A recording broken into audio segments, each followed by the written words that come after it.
दोस्तों, कई बार हम अपने जीवन में एक ऐसा कंफर्ट जोन बना लेते हैं जिससे बाहर नहीं निकलना चाहते।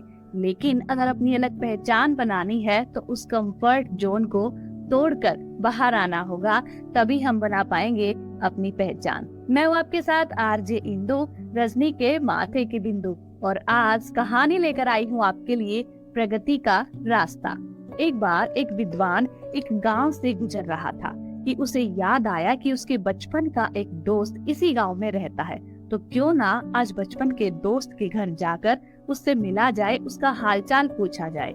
और वो निकल पड़ता है अपने बचपन के दोस्त के घर की तरफ। अब वो जैसे ही अपने दोस्त के पास पहुंचता है, वह देखता है कि उसके बचपन का दोस्त और उसके दो नौजवान भाई तीनों के तीनों बहुत ही गरीबी और दरिद्रता में अपना जीवन यापन कर रहे हैं। बात करते करते शाम हो जाती है और शाम को जब खाने का वक्त आता है तो उस दोस्त के दोनों भाई घर के आंगन में ही एक फली का पेड़ लगा हुआ था और उस पेड़ पे से फलियां तोड़कर घर के बाहर बैठकर बेचने लग जाते हैं।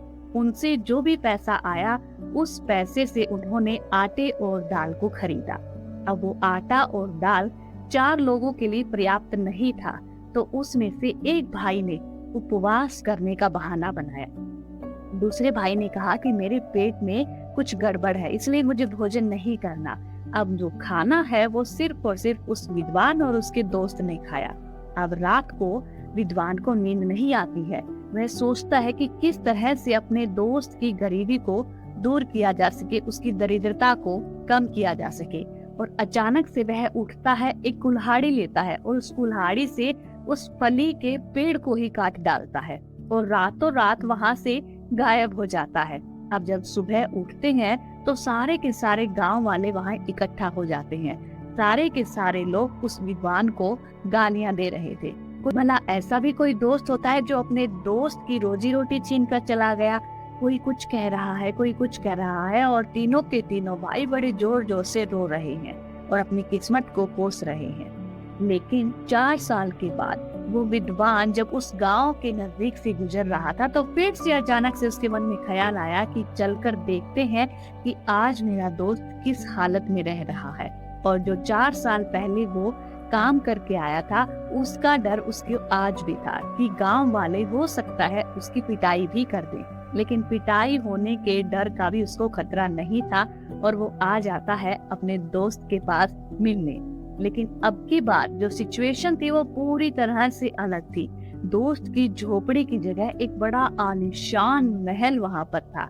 और जैसे ही दोस्त बाहर आता है उस अपने विद्वान दोस्त से मिलने, वो और उसके दोनों भाई उसके पैरों में गिर जाते हैं। पैरों में गिरकर उससे माफी मांगते हैं और कहते हैं कि 4 साल पहले हमने आपको बहुत भला बुरा कहा मन ही मन में, और हमने सोचा था कि आप हमारा रोजगार छीन कर ले गए। लेकिन आज हमें इस बात का एहसास हो रहा है कि आपने जो फली का पेड़ काटा था वो हमारी भलाई के लिए ही काटा था। और आज हम इतनी तरक्की कर रहे हैं कि आज हम गरीबी और दरिद्रता को खत्म करके एक अच्छा जीवन जी रहे हैं। जी हाँ दोस्तों, हमारे आसपास भी बहुत छोटे छोटे ऐसे ही फली के पेड़ होते हैं जिनको काटना बहुत जरूरी है। अगर इनको नहीं काटा तो हम अपने जीवन में आगे नहीं बढ़ सकते। हम दूसरों के सहारे तब तक जीते हैं तब तक हम अपना कोई भी नाम नहीं कमा सकते। अगर आपको अपनी अलग पहचान बनानी है तो आत्मनिर्भर बनना ही पड़ेगा। दूसरों के सहारे जीवन जीने से अपनी पहचान नहीं बनती है दोस्तों। कंफर्ट जोन से बाहर निकलिए और कुछ ऐसा कीजिए कि दुनिया आपके लिए ताली बजाए। मैं हूँ आपके साथ आरजे इंदु, रजनी के माथे की बिंदु। और अगर ये कहानी आपको अच्छी लगी है तो इस चैनल को सब्सक्राइब जरूर कीजिएगा, ज्यादा से ज्यादा लोगों से शेयर कीजिएगा ताकि और लोग भी इस कहानी को सुने और हो सकता है कहानी सुनकर उन्हें भी अपने जीवन की किसी समस्या का समाधान मिल जाए। जी हाँ दोस्तों, याद रखिएगा, आरजे इंदु।